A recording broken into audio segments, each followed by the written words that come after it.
Police તંત્રએ પણ રાજ્યની દારૂબંધીની આ નીતિની અને રાજ્ય સરકારની કટિબદ્ધતાના કારણે સમગ્રતયા દારૂને અંકુશમાં લાવવા માટેનો પ્રયાસ હાથ ઉપર લીધો હતો। વડોદરા ગ્રામ્યના વડોદરા તાલુકાના પોલીસ સ્ટેશનની હદની અંદર એક જગ્યાએ ફાર્મમાં આ પ્રમાણેનું ગતિવિધિઓ ચાલી રહી છે,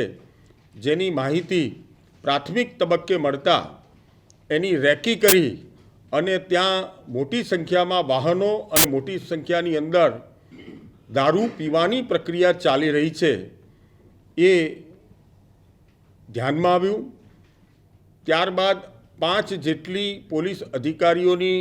ટીમો મોકલી। એ પાર્ટીની અંદર મહિલાઓ પણ સંકળાયેલી હતી, એટલે 30 જેટલા મહિલાના પણ પોલીસ કોન્સ્ટેબલ અને અધિકારીઓ મોકલ્યા અને પોલીસ તંત્રએ સમગ્ર આ દારૂના પાર્ટીના સાથે સંકળાયેલા તમામ લોકોને સૌપ્રથમ સ્થળ ઉપર પંચનામું કર્યું અને એ પંચનામાની અંદર આની અંદર 261 જેટલા લોકોની ધરપકડ થઈ, જેની અંદર 127 જેટલા પુરુષો અને 134 જેટલી મહિલાઓ પકડાયેલી હતી। ઉપરાંત એની અંદર જુદા જુદા વિદેશી બનાવટના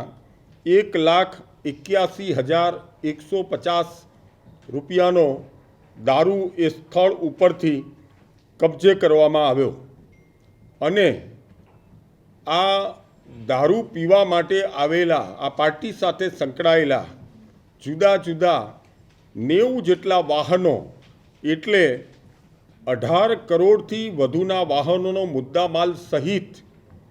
ગુજરાતના આ દારૂબંધી સામેના કડક કાયદાના માધ્યમથી